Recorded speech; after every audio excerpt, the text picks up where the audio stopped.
Hi fiber friends, today is February 23rd, 2025, and my name is Lynn. This is Chicken Lady Fiber Arts channel, and this is Yarn Twiddling number 23. My last video was last year, on December 30th, 2024. A lot has happened, so I'm going to catch you up. I'm glad you're here. I'm glad I'm here. As my friend Melissa would say, I'm so happy you got to see me today.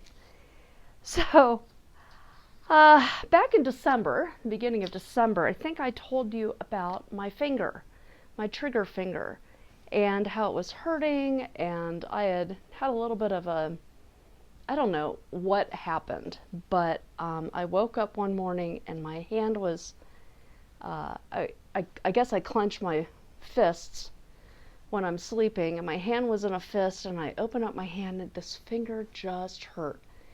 And when I bend it, it still clicks a little bit, but it was so swollen I could not get my ring fingers on. And that made me sad. What really made me sad was that I was having trouble knitting. So I don't have a lot to show you knitting wise on this podcast today.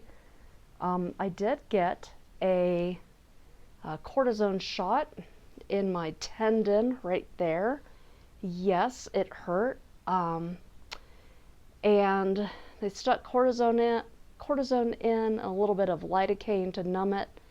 And since then, about a week after that, I've been doing my exercises. I can bend my finger. The swelling has gone down. I can get my rings on again. And most importantly, I can knit without pain. It's been lovely.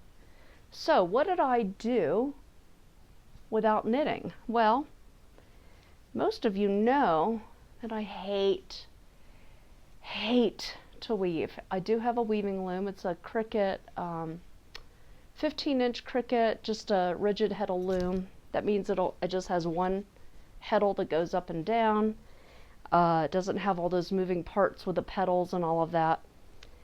And I wove out of some hand spun yarn a scarf for my daughter. Now, you can see on the edges how I am not proficient at weaving at all. You can tell by the spacing of my my weft, that's the part that goes back and forth, is not even at all.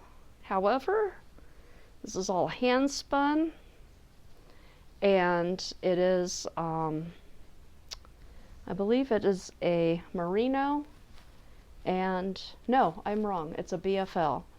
BFL, Blue-Faced Leicester sheep, and I spun this. It was dyed, the BFL was dyed by Peggy over in Colorado Springs, and she has the 100th sheep. She does beautiful, beautiful work. If ever you get a chance to grab some of her skein of skeins, those 150-gram gradients that she does, they're beautiful. Let's get into some things that I'm working on. The first is my Marshland sweater by Tin Can Knits, and I finished the body, I finished the sleeves, and then I'm going to pop a little video here. Here's my Marshland sweater. You can see the part in the middle there that looks a little bit funny. That's the 6 stitches that I put in that I'm going to cut in a few moments. Right now I'm taking some maroon colored yarn and a size 8 crochet hook, and I'm going to crochet a line all the way up the other side of this funky looking 6-inch panel. I've already done the left side, now I'm going to do the right side. And I'm going to crochet all the way up.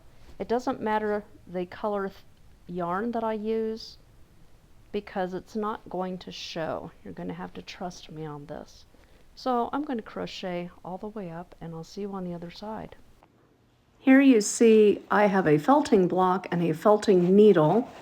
I put the felting block underneath the sweater, between the front and the back, of course, and I felted the 6 stitches, the yarn, so it would stick together so that when I cut it, it would not fray as much. It really stuck it together.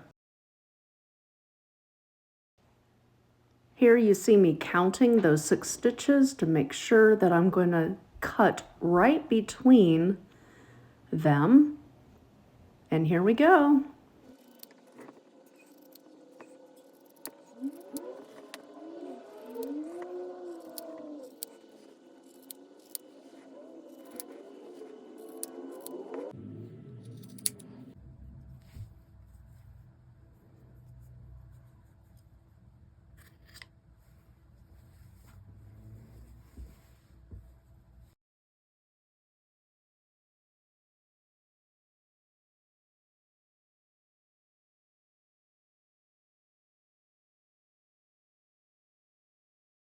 The second thing that I'm working on is my shawl from the building lace class that I've been taking since this summer. Okay, life update. Since my last video, I went to Ohio. And I went there for 2 reasons. The first, I have, that's where I'm from originally. I was born in Ohio and moved out almost 30 years ago. I went back to Ohio to go see my Aunt Nikki, and we celebrated her 97th birthday. The other person I visited was my brother. He had been sick, and so I visited him while he was in the hospital. At the end of January, the end of January, I went to Dallas. I went to the Knitty McPurley retreat. Now, this was a fabulous retreat. I was on the wait list. I did not get in to go at the very beginning, so I got on the wait list, and I was so happy that I was able to go. I got in on Thursday, had lunch with my nephew. You'll see a picture of him. I met all of these people that have lived in my computer for the past 5-6 years, and it was a delight.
while I was in Dallas at the end of January, beginning of February, I did receive news that my brother had passed, and I was honored by so many people being loving and kind toward me, because a few of them did know that my brother had been in hospital and was ill, and it was good to be around so many loving Christian women who just poured their love and grace into me that weekend. Came back, got my finger taken care of, told you about that, slept for a few days, and my Aunt Nikki passed away. And again, I was honored and blessed and grateful that I was able to spend her last few moments with her back in January. Both have been laid to rest this past week, and as I said on a quick live the other day on the Instagram, thank you for all of your outpouring of sympathies and loves, and thank you for your forgiveness in my not getting orders out on time, and I have not been producing yarn as I would like to. My brain has been quite foggy. So, speaking of producing yarn, while I was at the Knitting McPurley retreat, I did vend. It was the first time I had ever vended, so thank you, Devin, for allowing me to vend. I was in one of the conference rooms next to Susan of Delightful Works. I always call her Susan of Delightful Works, like I can't just say Susan. And I was also next to the mom, daughter, and daughter. I think it's the mom, daughter, and granddaughter. Is that correct? Woolen Works. They are up in Oregon, and they make the most beautiful Pendleton wool bags. Holy moly, they're gorgeous. So I was in between the two of them, and they were very helpful in showing me the ropes. And of course, the little card reader stripe thing didn't work all the time, but we made do. And it was just a great time. This was the one thing that I dyed up for the Knitting McPurley retreat. This is called, wait for it, the Valentine's Day bundle. I know, me and my names. Dyed this up. I have a few of these left in the shop. They're in the last chance section. Something else that I've been working on is I did dye up some more, you can see them right behind me, politically incorrect knitters. You guys, these sold out at the retreat. These were a hot ticket item. Something else that I'm carrying now are these pom-poms, and they have a snap on them. When I get them, they come in these little bags, and they're kind of smashed in here. Here's a little pom-pom. But these are nice because the snap allows you to take off the pom-pom if you need to wash the hat. I'm trying to find the other one, but these, take them out of the bag, shake them up, and look at the glow on that against my white skin. It's about 5 inches across, and I thought that this went very well together. So isn't that a nice little pom-pom for the politically incorrect knitters colorway? That also goes a little bit with the blackberries colorway. So, and this color is called Scarlet Pom-Pom. So when you get them, they will be in these little plastic bags. Keeps the dust off and keeps them clean while they're in transit. And you will have to kind of shake it off so that it goes poof and looks very nice. Okay, there's that. And a couple of new colorways I promised you. Let me find the one. I had one, and of course I can't find it. I brought back the the Leo colorway, Law Enforcement Officer. So the Leo colorway, also known as thin blue line. Leo colorway is blacks and blues. If you look at the flag, it's white and black stripes with one blue stripe, and that's called the thin blue line. That's for our law enforcement officers. Sometimes you'll see a black and a white striped flag, you know, with black and white stars in the field, and it will have a gold stripe. And that is called the thin gold line, and that is for dispatch. So I'm calling this 911 TGL, 911 as in what's your emergency, and thin gold line. Now, this colorway and this colorway, exactly the same. All I did was wind it up on a different Swift with a different circumference so that all the colors do not line up together. So if you get this one or if you get this one, they're the same colorway. Okay, I've had people come into the shop saying, well, what's the difference between the two? They're the same. They don't look the same. I know that. But believe me, they were dyed in the same pan. Thin gold line, also known as 911. Okay, that's all of that. And then, I can't put my bucket down yet. I have 3 more. These are my Easter colorways. As you know, as I said on my live stream the other day on Instagram, and no, you can't look it up because it's out in the ether. You can call Elon. Maybe he still has all of that information. Who knows? But Easter this year, the 2 Easters fall on the same day. So the Western Easter and the Eastern Easter are the same day on April 20th this year. So not only are we going to celebrate Hitler's birthday, I don't know if anybody celebrates Hitler's birthday, but if you do, it's also the same day as Easter. And I have 3 colorways. One is pinks, one is purples, and one is greens. And the pinks and the purples and the greens are used in every single skein. Aren't those fun? I'm not going to tell you the names yet, but they all have to do with 420. Maybe that will be the knowledge blessing today. Who knows? Okay. Couple of last things. Some of you noticed my little pin. Thank you for noticing.